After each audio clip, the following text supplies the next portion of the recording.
Good morning, everybody, and welcome to Mid-Suffolk District Council Development Control B, 3rd of February today. My name's Cathy Guthrie and I'm the chairman today. May I first of all remind you of some domestic arrangements. Please ensure that microphones are muted when you're not speaking, that you do not interrupt the other speaker. Members are also reminded not to use messaging chat function during the meeting, unless it's to report a pecuniary or non-pecuniary interest or to notify the chair that you wish to make a proposal. Members are reminded they should not have alternative communication lines open, i.e. other Teams chats, and that if you are contacted by a third party during an application, you should bring this to the legal advisor's attention. That if you are attending the meeting to speak and persistently interrupt the meeting, you may be asked to leave. Additionally, you will be invited to speak and ask questions by myself. Please await your turn. We'll not be using the hands up function except for declarations of interest, site visits, requests for declarations of lobbying and questions for clarity. We will be using the electronic voting for this meeting.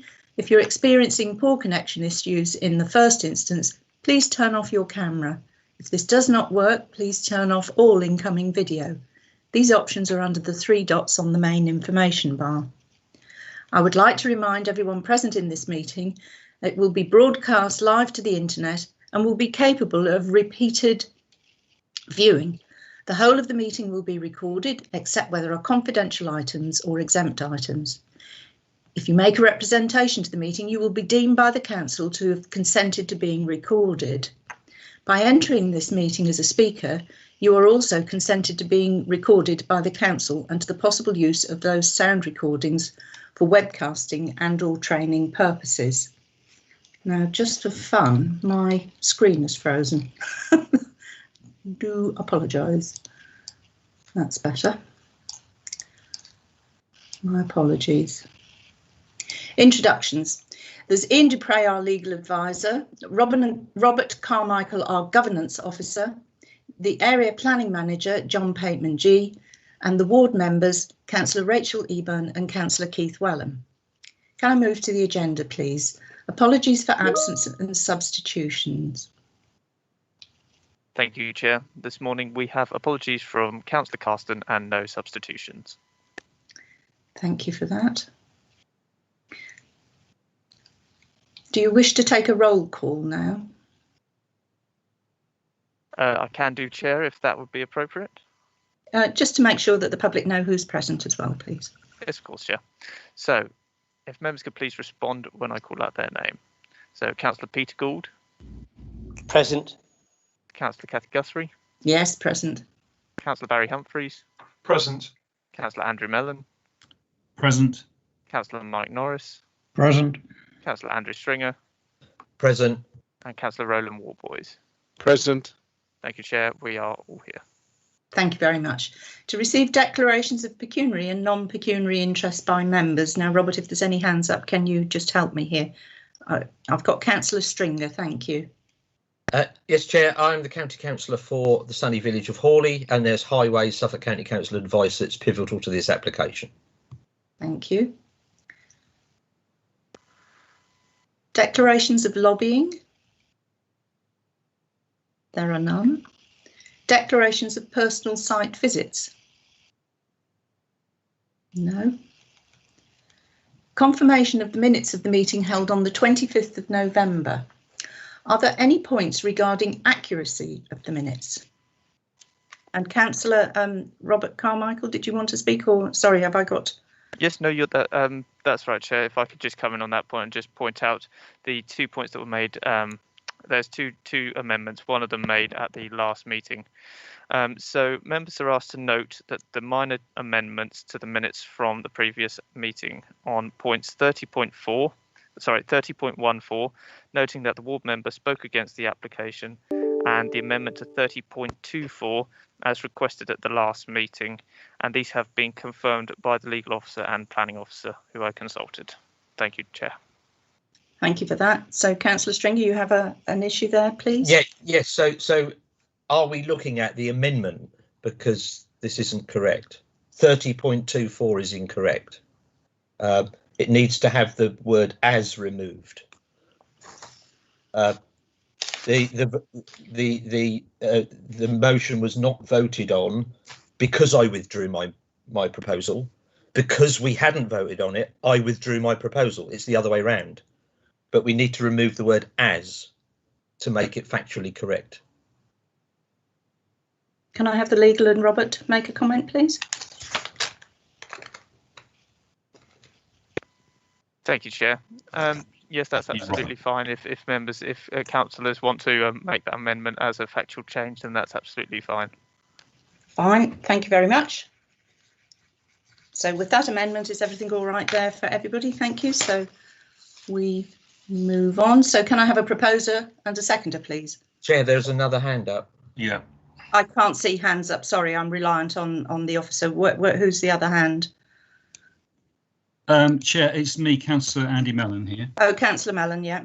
Yeah, I did raise a point at the previous time when we considered these minutes, and obviously there's been some emails and some advice being given since then.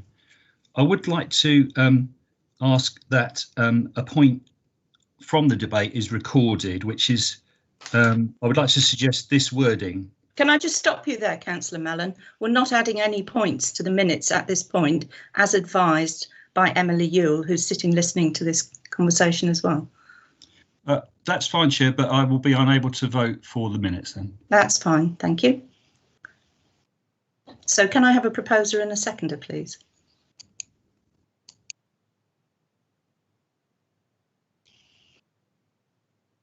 Councillor Humphreys. Madam Chair, more than happy to propose approval. And do I have a seconder, please? Councillor Gould.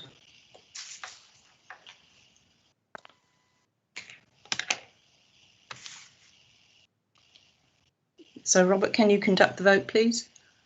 Yes, thank you, Chair. So just to note, members, with this I haven't changed the wording yet, so I've just got to quickly change the wording to say as the amendment as put forward by Councillor Stringer. With the correction, sorry, put forward by Councillor Stringer. So if I will be 1 second, Chair, just to change that so that is correct before members. And did you want to read out that other point that you had available for this matter so that members are clear on what they're voting on and how, please? Do you mean the electronic voting, Chair? Sorry. Yes. Yes, so if members go to the modern.gov app and go to the plus sign in the top right hand corner, and click on the attendance/voting tab, that'll bring up the list. The point that we will vote on will be turning blue in just a moment. I've just got to put in the extra wording regarding the correction.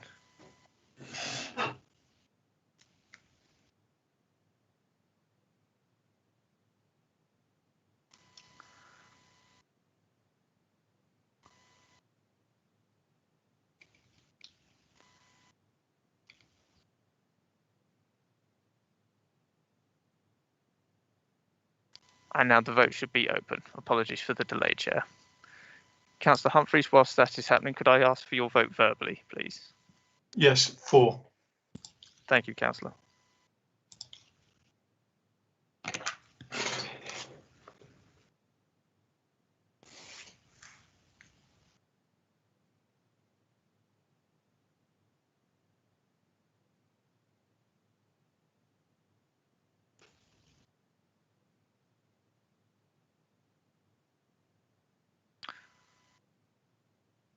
Thank you, Chair. So with Councillor Humphreys' vote, that is 3 for, 3 against and 1 abstention. So, Chair, it is your casting vote. I will vote for it, thank you.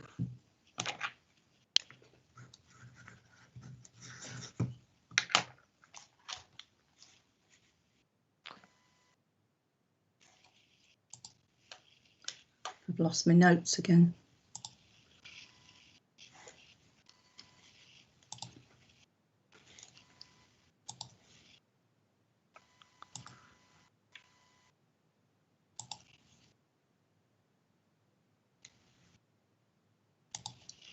Sorry, I think it's much easier to have this printed off.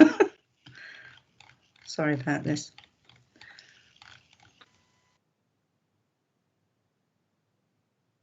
So we now move on to minutes of the meeting held on the 6th of January.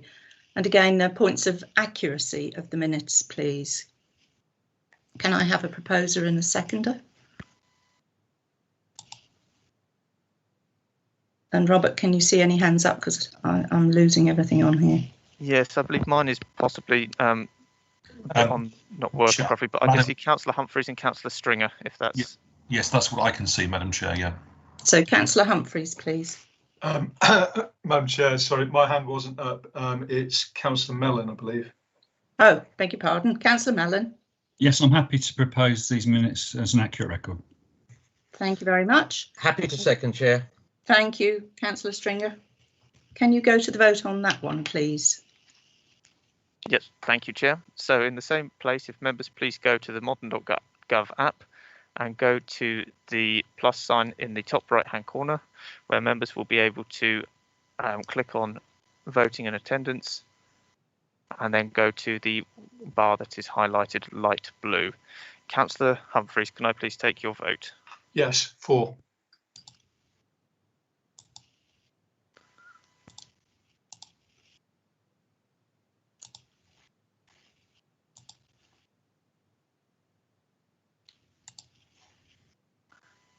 Thank you, Chair. That is 6 votes and 1 abstention. 6 votes for and 1 abstention. Thank you for that.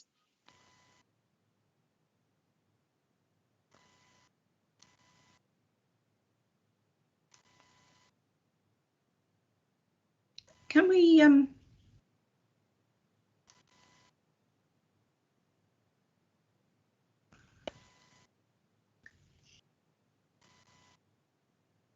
I'm sorry, I'm getting all sorts of things on my computer.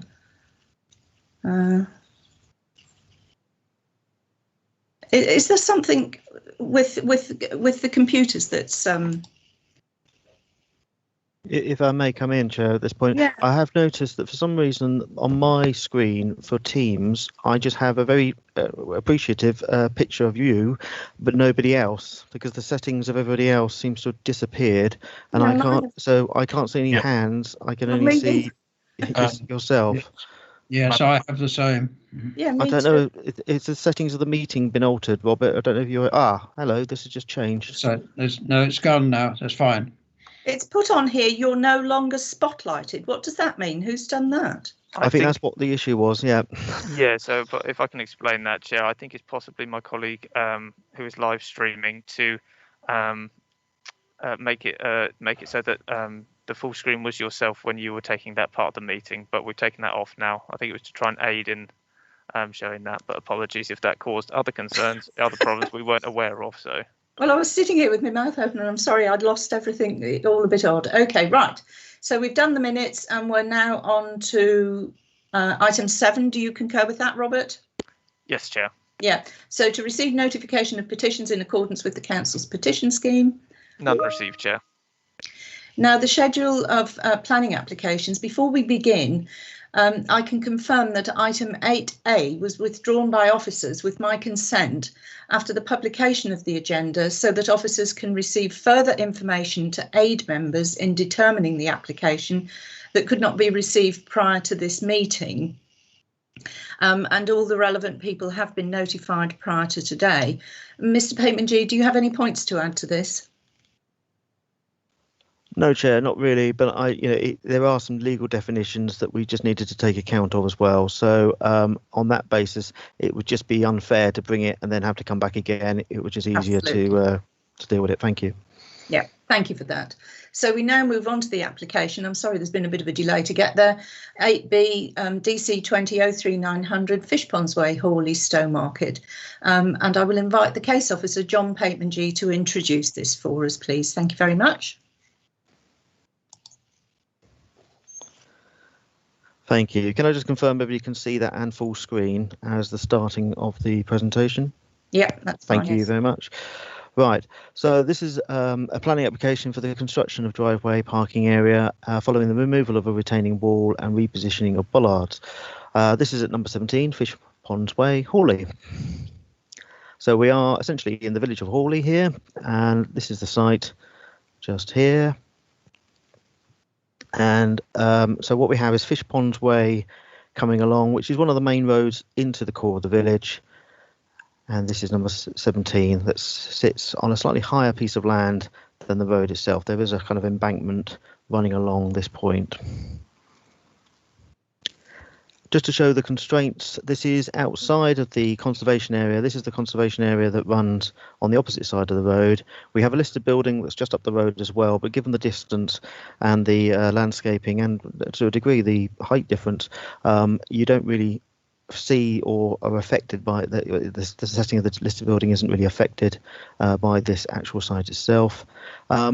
The purple, we put that on purposely on this occasion to show that Mid Suffolk District Council and landowner, and we need to be very clear that's separate from Mid Suffolk as local planning authority, owns essentially the land all coloured purple, and that includes the surrounding land to the site and the site itself. And that is the reason the actual item is here before members, as it is owned by the council. All council-owned property developments have to come through planning committee. On this further plan, this is number 17, just to the top of your slide, and we have essentially a driveway and footway to the front. So the driveway at the moment comes up to this property here, and then it reverts into a footpath that continues, and we have a footway going along at the side of the property as well. Now, these are not public rights of way. They are used for the public, but they're not dedicated public rights of way that the county would control. They are simply footpaths and driveways as part of the estate. So the proposal is to redevelop the front garden. Now, this is the area of the front garden at the moment laid out to lawn. The actual change of lawn to gravel or what have you doesn't actually need planning permission. That is a permitted development, provided that drainage is on site. And the removal of the wall itself at the front also doesn't need permission. It's the access being formed that needs the permission, and that is the proposal before us. The 3 other properties to the south currently have access to the front driveway, and I'll show you more about that in a moment. So just to detail, the use of the garden would be changed into essentially 2 parking spaces. It's a very simple proposal, not uncommon. And we also have the bollards that essentially are just here at the moment being relocated further up this road, so that it allows access for cars to come along the drive and access the garden and park within the garden area. We have, though, since the report noticed that in your recommendation, the relocation of the bollards isn't secured by condition. So I would like to take the opportunity to add that to our recommendation, that the repositioning of the bollards is secured and implemented as shown here. But also, on looking at this again, we realised that this footpath unusually has no bollards or restrictive gate to either prevent cyclists but using it or having to get off their bikes to get around, but also to sort of warn the pedestrian user that you're coming to the end of that particular part of the footpath. And so as part of the recommendation of securing these bollards, a scheme of bollards to be agreed, we would like to expand that to ensure that a bollard or similar scheme is also agreed at the end of this footpath, and I would like to add that to the recommendation by officers. This is on a hill, so it is considered to be a useful requirement to have something here, because when you have children and pedestrians running down this hill, you know, they may spill out. Now, they do currently spill out unrestricted in respect of the neighbouring property, and that neighbouring property has parking at the front, and essentially they reverse out. So in a way, having something here as a sort of warning that you're coming to the end of that footpath would be a general benefit in respect of the existing situation as well. But of course, we have no record of any concerns or accidents known that has been drawn to our attention on the current situation. So just to show you what we're talking about, here is the current front garden. This is the wall to be removed, and this is the area to be used for the parking. And these are the bollards to be relocated further up, and this is the driveway to be essentially extended to enable access, just as it has done, as you can see, the car just there for the neighbouring property. And just to put that into context, this is the neighbouring property with the car still in the driveway there, and actually looking up towards the side, this is number 17. And just to put that in context finally, so we have the passageway, the footpath coming down from the other part of the estate. This is the site that we're looking at, and this is the driveway that essentially at the moment stops here because of those bollards. And just to extend that round to get into this next property is the proposal before members. So the proposal is to take a couple of cars away from on-street parking by very slightly extend private drive. And when I say private drive, it's the land owned by Mid Suffolk District Council to join up with this site. And the recommendation is one of approval. I will also just finally add that in respect of any consent from Mid Suffolk as landowner, that is a separate matter between those parties and not for planning committee. The local planning authority are not involved or aware of any discussion between Mid Suffolk and the parties involved, but a certificate to notify the owner within the planning application has been correctly served and has been notified to Mid Suffolk District Council as landowner. Just to clarify that, thank you. And recommendation is one of approval. Thank you for that, John. Members, do you have any questions for Mr. Pateman G? And if you use the hands up, I'll try and find you. Any questions for him? Councillor Gould.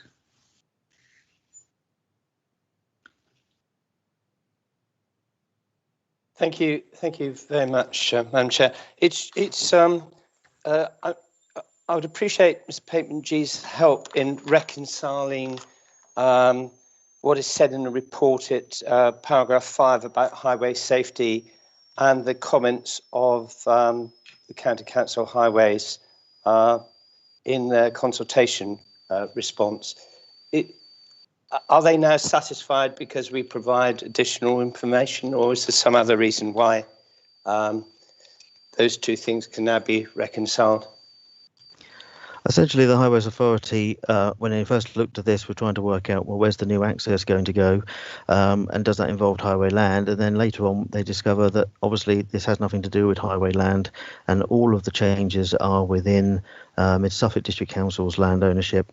So essentially, they have no objection because they don't think it involves land that they are involved with. So they have not objected.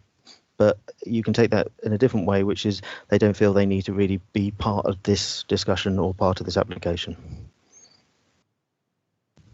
So hence why you have the two responses from the Highways Authority. And it's probably why the wording of their second response is slightly strange, in that they are essentially saying it doesn't involve highway land, so we have no objection. Thank you for that. Is that sufficient for you, Councillor Gould? Yes, thank you, Madam Chair. Lovely, thank you very much indeed. I think I can see Councillor Mellon, please. Yes, thank you, Chair. Mr. Pateman G, just a quick question. Are there further properties up this driveway which are sort of landlocked, and will we be back here again for another application if we don't sort the whole scheme out? The answer is yes, there are further properties further up that are essentially landlocked. If I'll just see how many there is. There is 1, 2, I think 3 that are still landlocked, essentially, in terms of you could continue the extension of the current driveway up to meet all those further 3 properties. So there is a further 3, but unfortunately they're not before us to determine. Okay, thank you. Can I just ask a question, although it shouldn't really make much difference? In whose ownership are the properties? Yes. Well, this is the dilemma. The issue here is the neighbouring property to number 17, which would make that number 15, is privately owned, and then the further two beyond that are council owned. Right, okay, so we can have something in debate on that one, and thank you, Councillor Mellon, for bringing that up, because I'm sure we can bring that up as a debate point shortly, if that's all right with you. Councillor Mellon? Yes, sorry, I concur. Yeah, right. Now, just before I go to the ward members, are there any other committee members that wish to have any further questions of the planning officer? Councillor Warboys, please. Yeah, yes, just a point. I'm not sure whether it's correct to describe this as landlocked. Looking at the aerial photograph, it's got an extensive back garden which would allow access from Eve Balfour Way, I believe. Can I come back on that, because I can demonstrate that's not the case. Can I just bring the plans back up? Bear with me. Back to that. Can you see the constraints plan?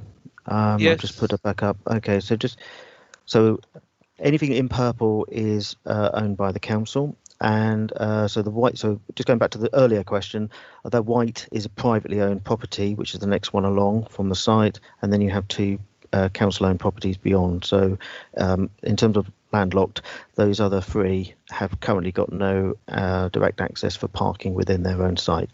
In terms of the back road, Beaumont Eve, I've forgotten the name, sorry, you have a further 3 houses around that point. So the passageway to get to the back garden of this site is just a simple passageway. And if I go back to, hang on, that you can't get a car down there in order to get into the back garden of the site, because you've got other properties immediately behind it before you get to the road. Does that help? Sort of, but if you look at the aerial photograph. Is this a question, Councillor Warboys? Because we can bring this all into debate. No, I was just trying to clarify a point. There may in fact be no access, but look at it on Google Maps. I mean, cars are in fact driving into the neighbouring property along that route. What is your question? So, sorry, it's just I was just trying to clarify whether it was correct or not to describe it as landlocked. That's all. Yeah, good point. Yeah, I certainly see what you mean. There is parking going on there, and therefore they seem to have got through the side of the property. If I go back to the official map, essentially they are going through the purple land, which is council owned, and going around the front garden of that property there in order to get to the drive. I don't know how official that is. Shall we use that in debate? Because I think that's a very, very, very valid point, and we can bring back Mr. Pateman G, Councillor Warboys. Do you think that would be a good way of dealing with it? Yes, I'm happy to. Yeah, because you brought up a very valid point there. Thank you for that. And then I think Councillor Eburn was next as ward member, but can I just confirm there are no further committee members wanting questions, right? Councillor Eburn, please. Thank you very much, Chair. I have a question for the officer, if I may. Given that the access from this property will go onto a footway, and it's not a driveway, it's a footway, given the access will go onto a footway that Mid Suffolk owns and is the landowner, what's the consultation process? Because obviously, if an access goes into the highway, then we consult with County Council Highways. But if the access goes onto a footway that Mid Suffolk owns, could you advise what the consultation process is for that, so that we can determine the risk and so forth? Thank you very much, and thank you, Chair. There is none. They are informed, notified the landowner in terms of being informed by the certificate B that served on the landowner. If they have got any, as landowner, any preference to say anything, they needed to come back as part of the general consultation of the application, which is 21 days for all parties. Gosh, so there's no assessment of risk at all then? No, That's because a ultimately they solution. would still need permission from the landowner. In this case, it's Mid Suffolk District Council. That's a separate form of consent that the applicant would need to achieve. So they Okay. wouldn't be able to go without that anyway. Thank you very much. Thank you for your question. And Councillor Wellham, your question, please. Thank you, Chair. Could I just clarify who is responsible for the maintenance of the path and the access that's parallel to the road, and the bollards, whether they're the old ones or the new ones, and the footpath, and the treatment, whatever is provided, whether it be a barrier at the end of the footpath? Is the responsibility for everything that's there now and everything that will be there in the future down to the landowner, who is the district council? And in terms of the materials and finishing, is that something which would need to have the district council housings agreement to? Essentially, yes to all of those. The council is the owner of the land, and so I would assume, unless they've subcontracted in some way, that they are maintaining everything that they own as shown on that constraints plan. And in terms, they would obviously need the applicant would need separate consent to be able to access across that land, and the repositioning of the bollards, the materials for the driveway at that point would all need to be consented to by the landowner, which is Mid Suffolk District Council. Thank you. Just moving on that point, in some cases planning permission is granted, but other constraints restricted in its operation. So with the ward members' questions just earlier, if Mid Suffolk District Council would need permission for all these other issues, if planning permission were granted today, is it one of those cases where it sort of sits in no man's land until those permissions are given? And Councillor Eburn asked if there was a process, and you advised there is no process. How does that work? So in terms of planning, dealing with the planning application, there is no formal process of working with Mid Suffolk to resolve any of these issues, because they are a third party as far as the local planning authority is concerned. As far as other consents are required, just because they get planning permission doesn't mean they have automatic right to do what they like. They have to go. That's my point. They have to go off to get consent from us as landowner. Unfortunately, they could even have that by now. I don't know, because we try to keep a clear wall between us as the local planning authority and the council as a landowner and its own interests in that regard. So therefore, we do try to steer very clear of each other to ensure that what was presented to you is an unbiased application. It's a bit like Highways Authority as well. Ultimately, we can grant access to a road, a main road, which the Highways Authority are in control of, but the applicant would always need consent from the Highways Authority as a separate matter and separate form of consent. So there is a second stage to that. And essentially that's the same here. There is a second stage, which is they would still need consent from the owner, and the owner just happens to be Mid Suffolk District Council in this case. I think we'll use that one in debate as well. Right. Okay. May I come back to the access at the rear, if I may? I've just pulled up the Google Street View, and it just helps understand the access at the back. Just very quickly, are you okay if I quickly share that? Please do, if anything, to help members make a judgment. Thank you. So hopefully you should see the site. So if I just come back, so this is the road at the back, which is Eve Balmite Way, and if I just come back round, that is the property number 17. This is the passageway that runs down to the side of that property, and I've just noticed this has been put in, and I can't quite get close enough. I think I might get a little bit closer, but you can see that there is now, which isn't shown on our ordnance survey plans, and I didn't notice this because I wasn't the case officer originally for this, but there has been put a gates in there, so there is actually access for this neighbouring property, the privately owned property. They have established their own rear access in order to go across here. Now I don't know if that means that this is private land or public land, Mid Suffolk land or privately owned land. because I don't know if maybe the map hasn't been updated to allow for that. Maybe that's arrangement. something that Mid Suffolk needs to look at and follow through for. Obviously, they put all this wall in, but the other two properties are landlocked. So essentially, we have got one that appears not to be landlocked, but the other further two beyond are. But they've managed to make their own arrangements just there. Does that help? It shows us what's happening. Thank you. Yeah. Right. So we don't have any public speakers, so I'll ask the ward members to speak, and in true fashion, I'm sure I'm going to ask Councillor Eburn to speak first, and I'm sure Councillor Wellham will be happy with that. Thank you. Thank you very much, Chair. I hope my colleagues happy with that. Thank you for giving me the opportunity to speak this morning. Firstly, I'm aware that the Parish Council has supported this application, but I'm raising a few issues from the community's perspective. And firstly, can you make clear that this is a footway along the front of the property? It's not a driveway, and it runs parallel to the road, and there's a large hedge between the footway and the road.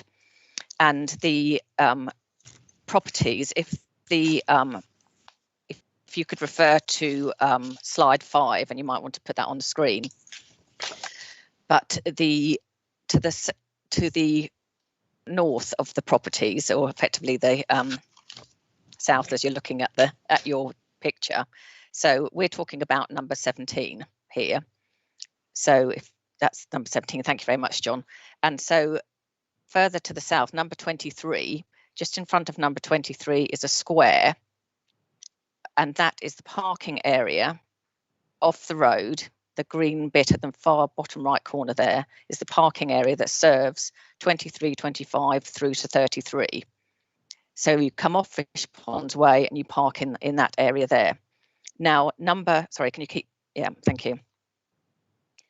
Then subsequent to that, so number 23 doesn't use that footway in terms of taking its car up the footway. It parks on that square area to the bottom right-hand corner.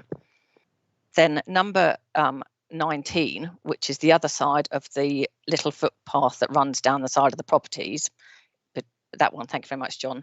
That one, they applied for access up the footway onto their drive for disabled purposes. They needed disabled access to park at the front of their house, and so that was granted then.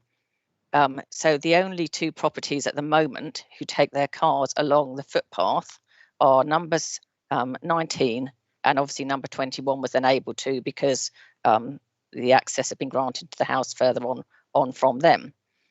Now the footpath that runs down along the side of the properties that connects Fish Ponds Way to Eve Balfour Way, and John, you should know your Mid Suffolk history, that Eve Balfour was one of the founders of the Soil Association in Haughley, and had a farm in Haughley Green. But anyway, so the footpath runs between Eve Balfour Way and Fish Ponds Way, and it's bounded by two high brick walls and is not particularly attractive. But anyway, kids and people use it, cycle down it, run down it, whatever, to get to the co-op, which should be in the top left-hand corner of that picture. And as has been shown on the aerial photographs, the property, the other side of number 17, drives in across that parking area in Eve Balfour Way to access the rear of their property. And I did raise with the planning officer, who's which wasn't John, but the planning officer who was looking after this case, that why wasn't the parking put at the rear of the property, particularly as Mid Suffolk owns the land there as well, and it would obviously have been an easier, in my mind, way to put the parking, because I really worry that this footway that runs parallel to Fish Ponds Way is actually going to become a new road, because what's to stop then, number 17 gets parking there, then number 15 says they want parking, and the two bungalows at the top end, out of your picture at the top left, they decide they want parking, and then it just becomes a road. And so anybody walking along there is going to then be encountering vehicles, as well as delivery lorries and all sorts of things. And I'm just very, very concerned that we're turning that little footway into a road. And out of your picture to the bottom right is Hales Meadow, and lots of kids, that's the path they use to school, is coming along that footpath. They have to go across the parking area that I described outside number 23, and that's the only bit of road they have to cross, because then they can just walk up that footway. There's a little bit of St Mary's Avenue and so on and so forth, but it's a nice easy route to school. So I am very concerned that that is turning into a road. And again, just to confirm, it's not a driveway, it's a footpath. That is the that's its status, as it were. And then I'm pleased that since I raised my comments that they've it's been decided to put the bollards at the bottom of the footpath that runs between the two brick walls down the side of the site, because obviously that will help, because also there's a couple of gaps in the hedge, and people are prone to running across that, what is the footway, to the hedge, in order then to just to cross over Fish Pond's way if needs be. So in short, I've got three concerns really. Firstly, why there was no consideration to putting this at the back, especially since Mid Suffolk own the land at the back as per the property next door. Secondly, the conflict between pedestrians and vehicles. And thirdly, just the fact that this is becoming a road in its own right. And I think that we need to be very, very careful with that. Thank you very much, Chair. I really appreciate being able to speak this morning. Thank you. Thank you very much indeed. And can we ask if members have questions for the ward member, please? Councillor Mellon. Yeah, thank you, Chair. Can I just clarify the two houses further up? I'm not quite sure what the numbers would be, 15 and 13. Have they got access from the other end? Is that sort of off Station Road or whatever it would be there? Number 15, they park around the back. They're the ones that are, in that picture it's right to buy, as it were, and so they take their vehicles through the back via Eve Balfour Way. Yeah. So and then the two bungalows to the north of that, which is numbers 11 and 13. Yeah. Those are two bungalows, and they don't have any vehicle access at all. They just have pedestrian access. Okay, so the road to the north, sorry, is that Station Road or something else? I can't quite remember. Station, that's St Mary's Avenue. That's St Mary's going yeah. Immediately right past the bungalows we were talking about. Is St Mary's Avenue. Okay, so from St Mary's Avenue into this walkway, there's just pedestrian access. Yeah, so on the corner of Fish Ponds Way and St Mary's Avenue, which is opposite the listed building there, there's it's quite a high-ish bank with hedging around it and a grassed area. So there's Did you want me to I'll just try to assist a little bit more, if you don't mind. If I share, I'd say Google again, because I haven't got photos of it. If I share that, so this is St Mary's Avenue, and the two bungalows are just beyond the tree there, and that's the walkway that goes around the front. You can see there, members, that's the standard of the walkway that runs around there. And I don't know if that gives us a better view. Oh, did actually. Hang on, let me just go back one. Yeah, thank you, John. That's showing the hedging that's all around the edges. There's hedges around the edge because the road is running along here, and then that's the footpath that goes up, and then of course changes as it goes. So I'm not sure if I'm going to be able to see through the hedge much as I walk along here, but you can just see the bungalows there, and then you've got, I think they've blurred out information as they John, go if along. I may, that first house you can see on the right of your picture is number 5, is the next door. Is the next door? Yeah, right. We're going up the hill. There is a little steps there, but you're right. There are gaps because they run through the gaps to then to get to the, and you can just see that's quite good. You can see the brick. Quite significant brick structure that is the footpath that connects then to the footpath, and you can see on here you have the access to the property currently next door, and if we go further up there's another access there for that next door neighbour, and then you've got then a 23, which is that one on the corner. If it allows me to come in a bit. Yep, thank you. This is the parking area I was referring to. That's the parking area that I I don't know if our particular John, site uses this. If you can turn to the left very slightly, you can just see there the 3 number 17 just beyond the the high wall of the footpath, and it just shows the only reason that footpath there was widened with tarmac put on the left hand side is because that property got disabled access for their car, and so beyond that the footpath is just a footpath. It's not a driveway or a road or anything, and this area here to the right of the picture is what's used for parking for the 6 houses that are around that square, as it were. I will say though, and just to note, that there is no special compensation in terms of disabled access only along this point. It is open to anybody's use to get to those properties. It's not specifically restricted in terms of for disabled drivers only. That's all. Thank you for that. Any further questions for Councillor Eburn, please? No, Andrew. Thank you, Andrew. Councillor Mellon. Can we now have Councillor Wellham, please? Thank you. Thank you, Chair. Thank you for the opportunity to speak. Clearly, it's advantageous for the residents of number 17 to be able to park off-road and to have a clearly defined access between the road and via the footpath to the newly constructed hard standing. The parish council made the point that the works would tidy up the area, so I think we need to bear that in mind, but it's essential that there is no hazard created, either for pedestrians or cyclists, as well as for motorised road users. I note that Suffolk County Council are content with the application, but that's because the works are to do with footpaths there to do with land that is not public highway. But the devil will be in the detailed layout, and the finer details may need to be sorted out as works proceed. It may be that there will be more pedestrians using the footpaths when the new houses are occupied. There's a significant number of houses being built on Fishponds Way, and people will cross over.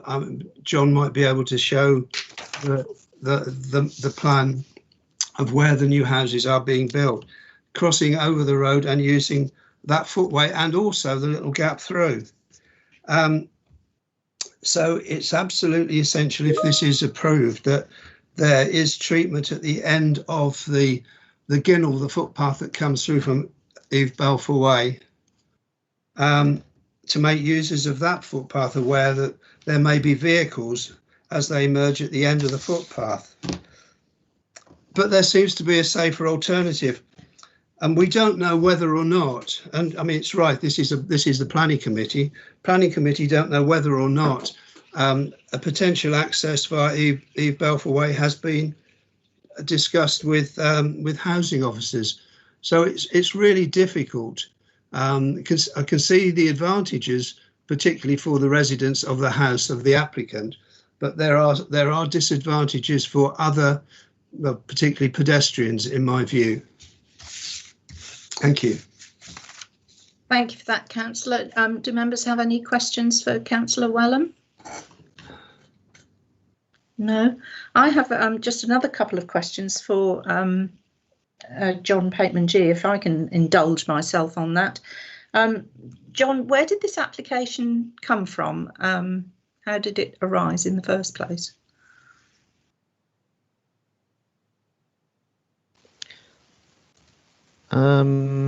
I can have a quick look at the details of the applicant, but ultimately I would imagine I believe it came from the party in the house itself. It's not from Mid Suffolk, if that helps. And is that house privately owned then? No, it's owned by Mid Suffolk. So both the applicant and the agent, of course that's at the top of your report, are not Mid Suffolk District Council. They have served notice on Mid Suffolk District Council, but as a I'm assuming tenant, they would then separately need to go off to Mid Suffolk District Council to get their consent for both the works within the grounds of the house as well as the access changes beyond their house. That's a separate consent they would have obviously need to get to agree with the owners of the land. Okay, that's interesting, thank you. And just following up from Councillor Welham's point, I'm sure somebody raised it, he and someone else raised it earlier. As clearly pointed out, and we can see, it's not a driveway, it's currently a footpath. And should it then be used by vehicles, who would maintain that and at what standard? I can't answer that completely, other than the council would continue to own and I assume maintain and be responsible for the road, footpath, driveway. I'm sorry if my descriptions of it have offended. I will happily call it a footpath, but it is a footpath, certainly solidly for some length, but part of the length it's a shared footpath with allowing cars along it. Right. So okay. up at the moment, the shared arrangement is up to the current bollards. The point of this application is for that shared arrangement to be extended. Just to be clear, but at the moment at the front of the property, it is certainly just footpath only at this current time. And just for clarity again, so that we know, the applicant and the agent were not Mid Suffolk District Council. No, they're not. And did they have pre-planning application on this? I can't see that it's mentioned. It says no, so I will take it from the case officer who's constructed this report that certainly haven't had any pre-application advice. Okay, well, sorry to have jumped in there. So, right, we've had both members speak. We've had questions. I now open the matter up for debate, please. Thank you very much. Anybody like to start us off? Oh, no, wait a minute. Sorry, I'm going round. I do beg your pardon. I'm doing my things. Councillor Gould, can we go for you first?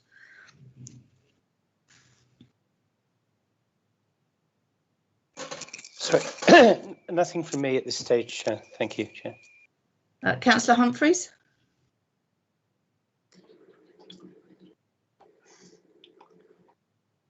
Madam Chair, thank you. 2 seconds. Madam Chair, thank you. I've just got to play my buttons. 2 seconds. It's playing up.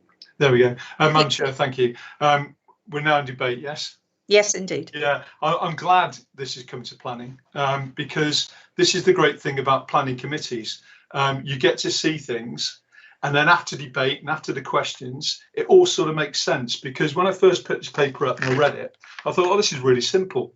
Makes a lot of sense. 2 vehicles off the road, parking on a household, fantastic. And everybody agrees with it. That's wonderful. This will go through really quickly.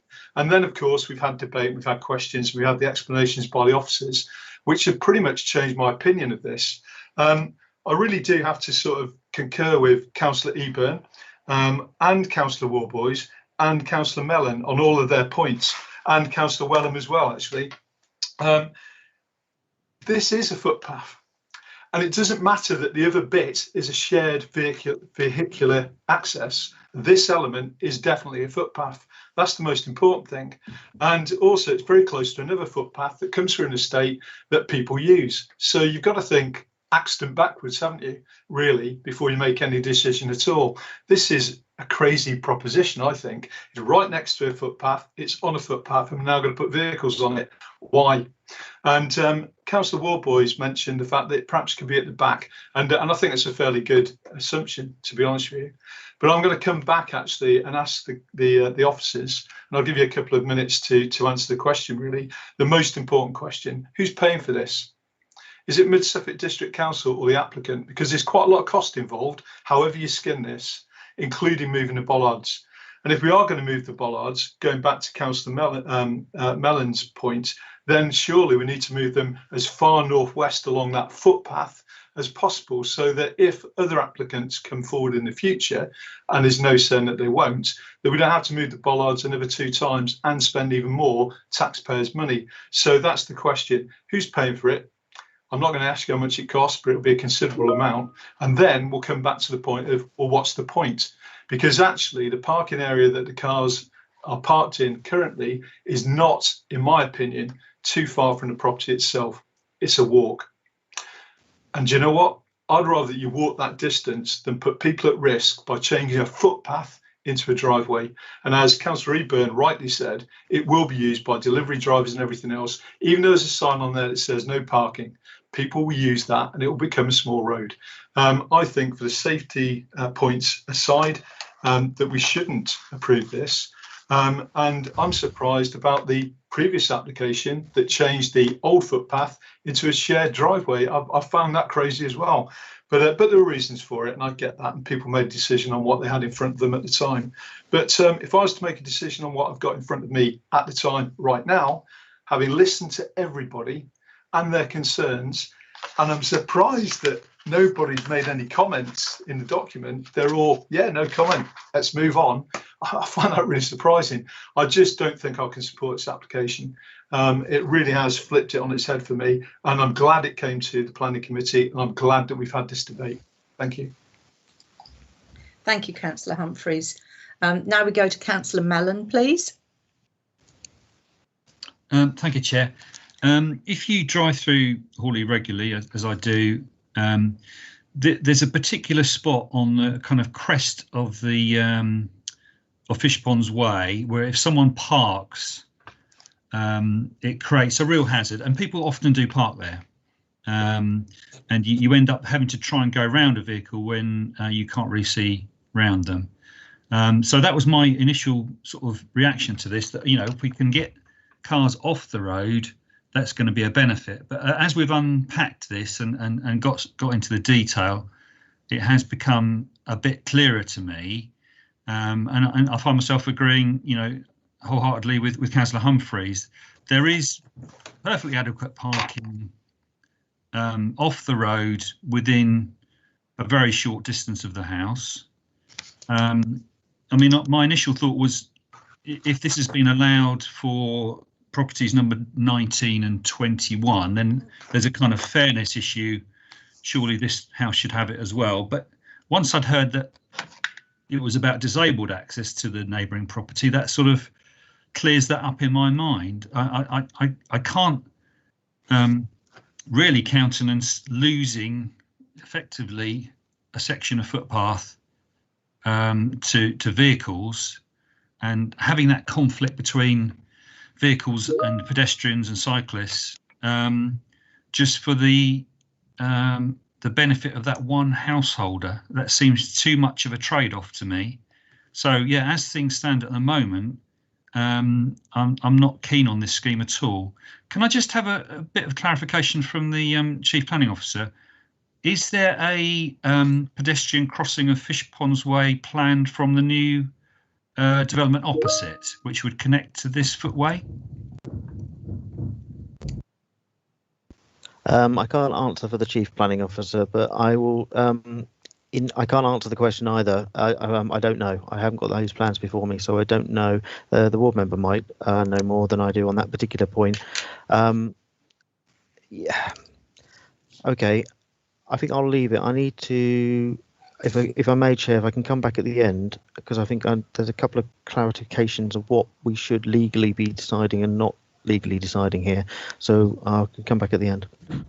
Indeed, but I don't think it's fair. I can see Councillor Eburn's hand is up. I don't think it's fair to expect her to sort out the planning issues on another thing. But if you happen to know it, I'm more than happy for Councillor Eburn to tell us. But I think it's to be noted that Mr. Pateman-G didn't put this paper together, and there are certainly gaps appearing. And so, you know, any extra information that we can get will be helpful to members to make their determination. Councillor Eburn, did you happen to know anything about that one? I can't remember. I do. Thank you, Chair. I certainly do know. So to the as you come into Fishponds Way from Stowmarket, on the left-hand side, where there is no footpath at all, is a development currently being built of 65 homes. So and that's that green space there, and it stretches down onto Fishponds Way, just south of the bungalows that are next to that site. Yeah. And as part of that site, because there is a footpath on the other side of the road, there is a level crossing being put in place. So along the frontage of the new development of houses, the developer is providing a footway, and they are also providing a level crossing to cross over the road, which is exactly almost at the bottom of your picture, so that it connects with the footway that then goes up the right-hand side of Fishponds Way, which is the footway we're currently deciding. So the owners of the householders from the new properties will all be crossing at that level crossing and all using that footway to then take their children to school, which is just at the north of your picture, off the north of the picture, and to go to the shop, which is on the left-hand side at the top of your picture. Thank you very much, Chair. Yes, thank you for that. As soon as I saw that extended bit, I recall it. But as you can imagine, the ward members are the best persons placed. Thank you for refreshing me. Right. So had you finished your debate, Councillor Mellon? Yeah, can I just, apologise for promoting John Pateman-G. Shall we wait to hear if John can come back to us shortly and then come back to that point? Are you happy with that? Yeah, that's fine. Yeah, sorry, I got his title wrong. Yeah. So, Councillor Norris, can we hear from you? John Pateman-G, have you got the answer to those questions yet, or can I move on to Councillor Norris? Well, the question was obviously in respect to the development on the other side. The earlier questions from Councillor Humphreys was in respect of who pays for this. Well, the answer is we don't know. I don't know if it's going to be the applicant or going to be the landowner. That's not within our remit to know that, and of course that could change any time.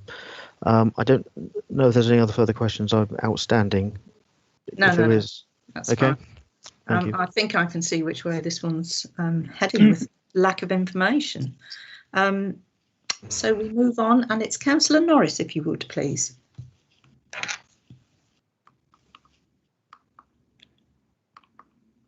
Sorry, my that's all right. On a bit of a go slow this morning. Don't worry. Well, this has been very enlightening, actually. Like Councillor Humphreys, when I first read these papers, I thought, oh yes, all straightforward, no problem.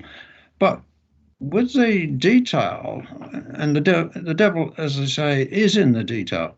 And thank you to the ward members for all the additional information and clarification that they've brought to this. And now I am really not so sure, actually. It is certainly not as straightforward as I thought. And at the moment, I would be inclined, I must admit, actually to not go along with any recommendation for approval. But I'll listen to what the other members say. Thank you. Thank you for that, Councillor Norris. May we have Councillor Stringer, please? Thank you, Chair. There's been a lot of titles got wrong today. Could I ask that Councillor Humphreys' titles made right on the titles here, because it's doing my head in. The fact his name is spelled incorrect. Excuse me, Madam Chair. I explained when we came into the meeting, my council laptop is not available. Therefore, I have what I've got. Thank you. Oh, sorry. It's just that I don't like it. I think it's disrespectful when people's names are got wrong. Sorry. Your name is spelled incorrectly on the title. That's okay. But, you know, I just don't like that. OK. Right. Yeah, just again, agreeing with Councillor Humphreys, at the start, this looked really easy.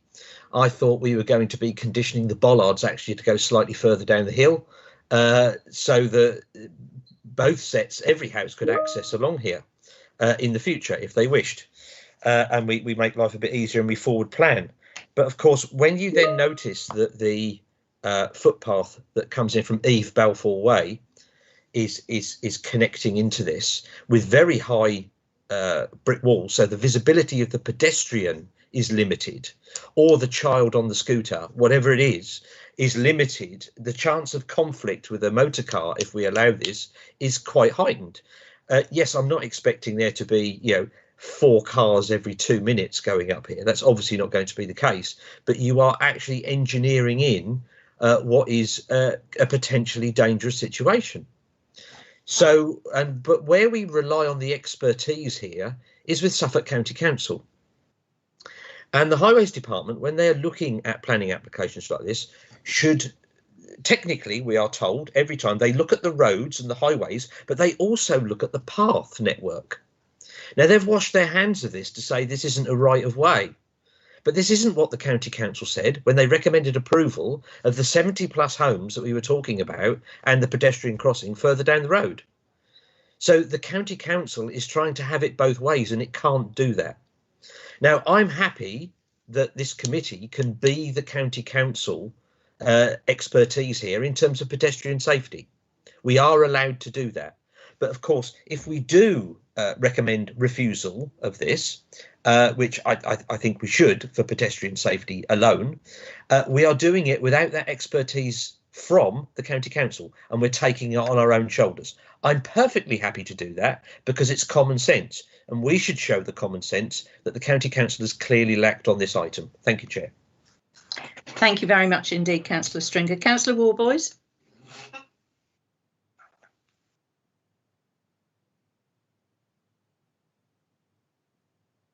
Oh, yes, I'll leave. I've got the wrong background on, I'm afraid.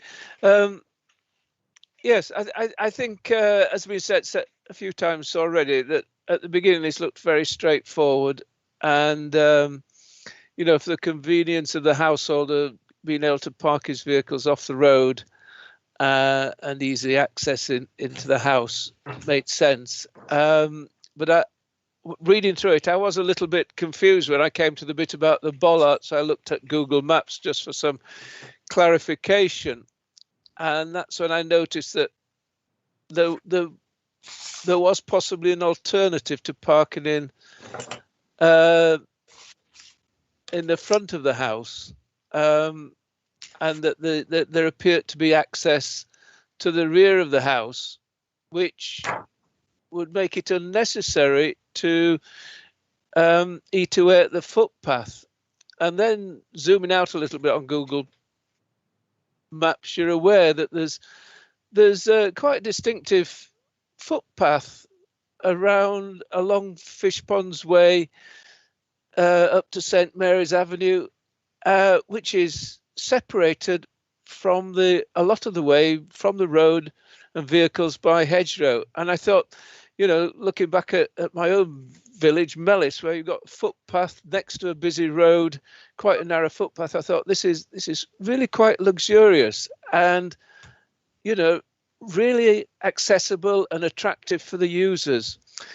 And Councillor Mellon used the fine word ginnel to describe the footpath from Eve Balfour Way to Fishponds Way.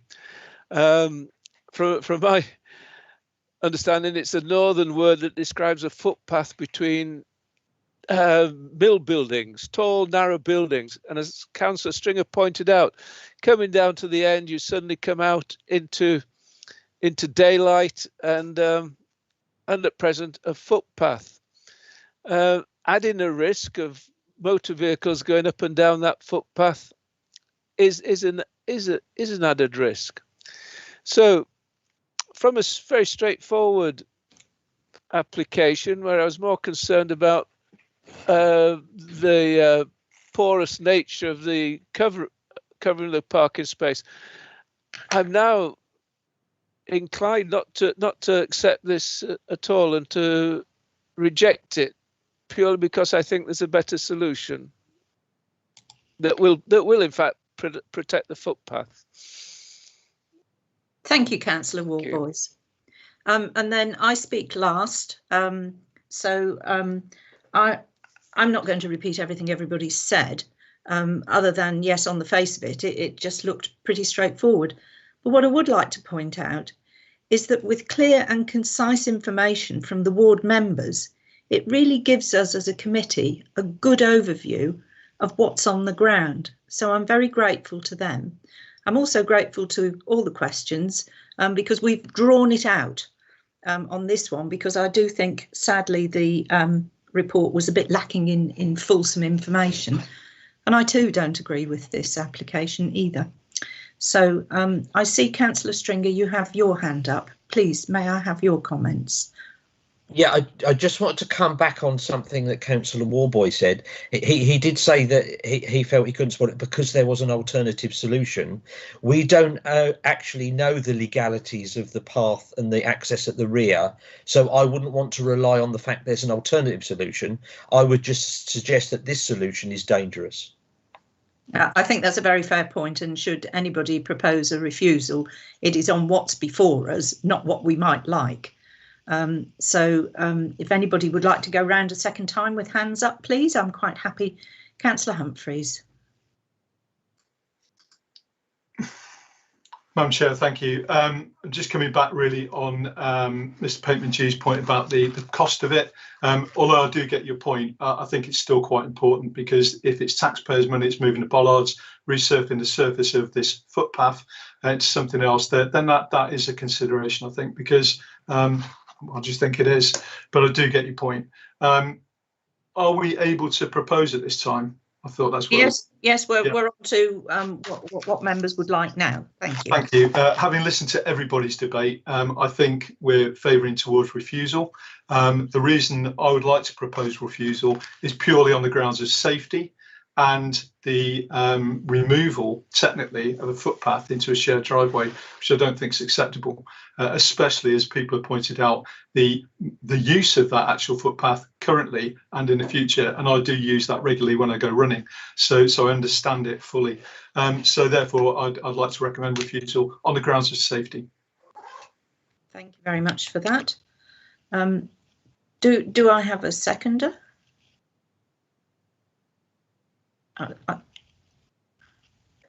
Sorry, Madam Chair, I'd be very pleased to second, for the reasons that Councillor Humphrey has just given, and just record my thanks to Councillor Eborn for actually, throwing light on this issue and helping us all to understand it better. Indeed, thank you for that, Councillor Gould. Councillor Stringer, before I come to you, I'm going to ask the planning officer if he can formulate something on the basis of what we've told him so far.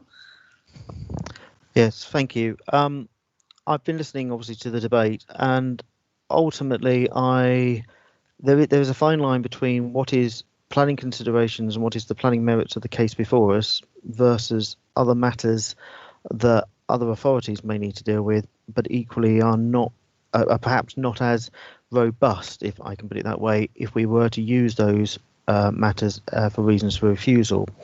Now, I'm going to sort of open my thoughts to you a little bit here, because when I listen to the debate, what we're talking about is the increasing chance of conflict between pedestrians, especially those coming from E4, the road at the back, resulting in a pedestrian safety matter. That's a clear planning issue that you are relating directly to the change that would occur if this application were to be approved. So that is a reason for refusal, I suggest. I also, picking up on, from my point of view, what is a good defensible position. We do have 3 properties already that have access along this drive, and we have footpath, when we have no record of any conflict whatsoever. We have no record of concern. And I appreciate that the reasons that one of them was gained access was due to disability, but of course that is that is a house that could have anybody else in it. So the requirement of that house could be removed tomorrow, and that isn't required because of disabled access, but it would still have the same vehicular access. So ultimately there was no restrictions that I could say there was a difference between this site and that site in planning terms. I would suggest, and this was picked up upon in the debate, that we do have more recent developments that are approved, not least on the opposite side of the road, which is quite a significant development in size, which will, as demonstrated, has a pedestrian flow likely to increase along this footpath to get to the centre of Haughley. And I think that is a material change since the 3 properties and their access were considered previously. That wasn't on the table then. It is a material consideration now. So I would suggest that, given the recent local developments that have been approved and are material at this time, that the increase of pedestrian use along this front footpath will increase, and therefore further vehicular access beyond those that have already been approved could lead to a further pedestrian conflict, which is considered to be unacceptable. On the basis of those issues, I suggest policies T10, H16, GP1 and paragraph especially of the MPPF 127 would be applicable in this case. I would advise against consideration of a better alternative might be at the back. On the basis that we like it has been suggested, we don't actually know if that alternative is available, but it is also not presented to us for consideration. So we have to judge the harm of the proposal before us.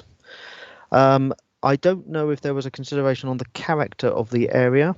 Effectively, what you have is a pedestrian character that you are eroding, and if you are looking at that, there might be some merit to consider the harm in terms of the character, but of course that gets picked up with the same policies of H16, GP1 and the MPPF in any event if you need to say this is also going to further erode the character of the locality, if you needed to add that. So there's quite a lot there. Mainly so far I've heard the safety issue, and I would suggest to the members that you have both the safety issue of the immediate footpath, but you also have the consideration that there will be increased pedestrian use.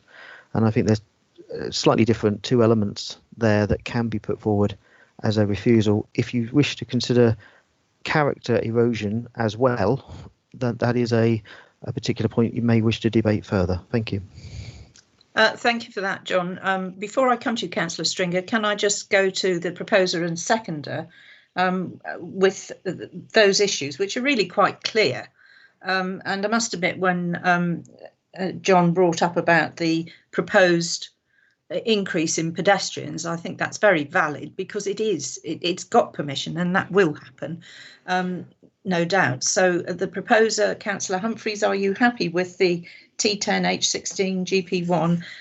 Don't forget, everybody has the opportunity to talk to the motion, but as a proposer, are you happy with those conditions, and do you want to add anything by way of verbal in character and harm, because they are included in those 3 points there? What do you think? Madam Chair, yeah, the actual proposal was based on safety. I didn't mention the rear axis or any other proposals. No, I know you didn't. Safety, and I did mention the fact there'd be the current use of that footpath and the increased future use of that footpath. I'd just like to go back on one point, if I could.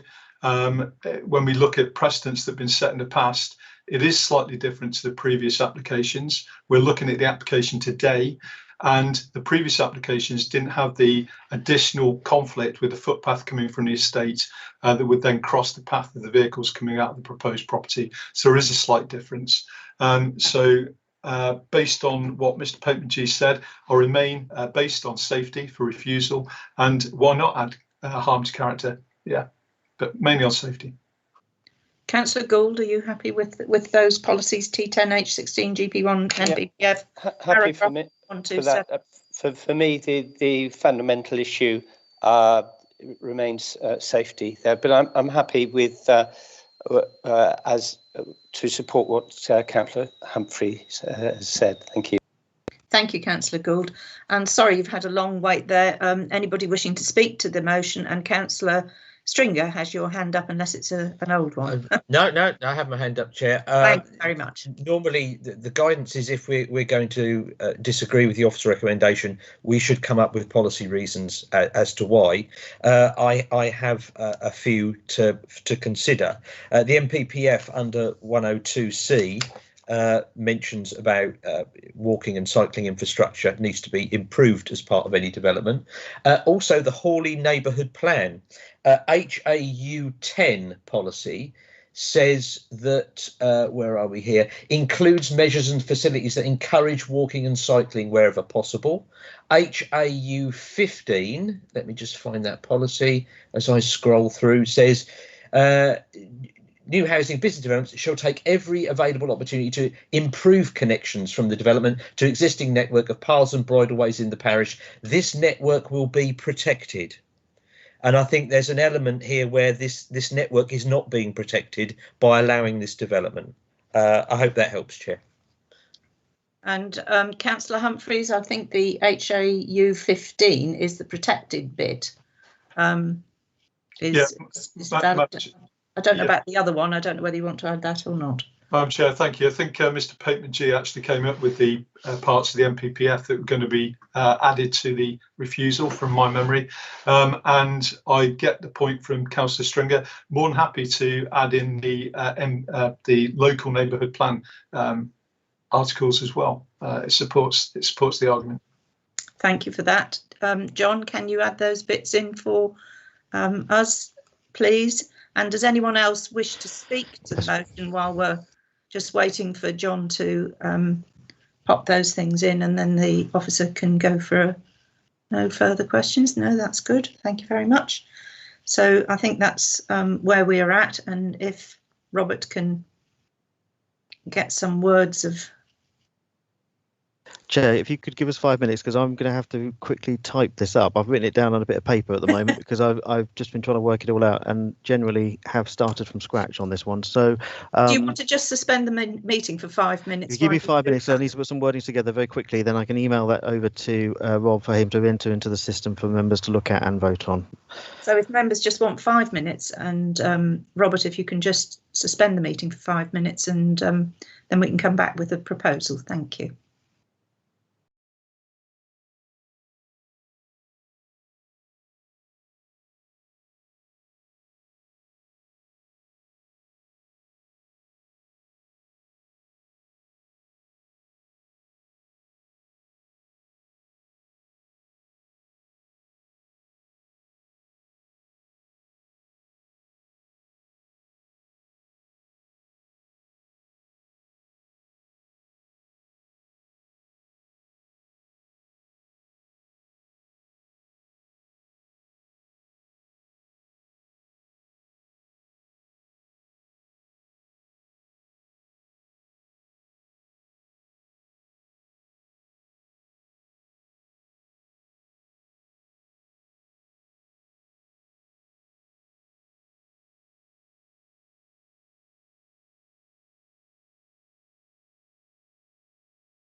So, Robert, would you like to, or one of you like to read out the proposal, I think, Robert, for us to vote on, please? Thank you. Yes, Chair, that's absolutely fine. So this will appear in modern.gov. If members want to read along at the same time, it will be under the vote. So the proposal is as sent to me by Mr. Pateman G, that application DC 20-03900 be refused for the following reasons. The development, if approved, would result in the increased chance of conflict with pedestrians from Eve Balfour Way, resulting in reduced pedestrian safety. Furthermore, given recent local developments approved in the area, the pedestrian use of the footpath network shall increase significantly, and further vehicular access would lead to increased risk to pedestrian conflict at this location. Moreover, the changes to the front footpath would erode the character and amenity of the area. On this basis, the proposal would be contrary to Local Plan T10, H16, GP1 and Neighbourhood Plan Policy HAU 10 and HAU 15 and the NPPF, especially paragraphs 102 and 127. Thank you. Councillor Humphreys, are you happy with that? Yes, thank you, Chair. Yeah, and Councillor Gould? Yes, thank you, Chair. Right, can we go to the vote, please? Yes, Chair. So if members could please go to their modern.gov app and go to the plus in the top right hand corner and click attendance and voting and scroll down to the light blue line that should now appear for this vote. Councillor Humphreys, can I please take your vote? For refusal. Thank you, Councillor.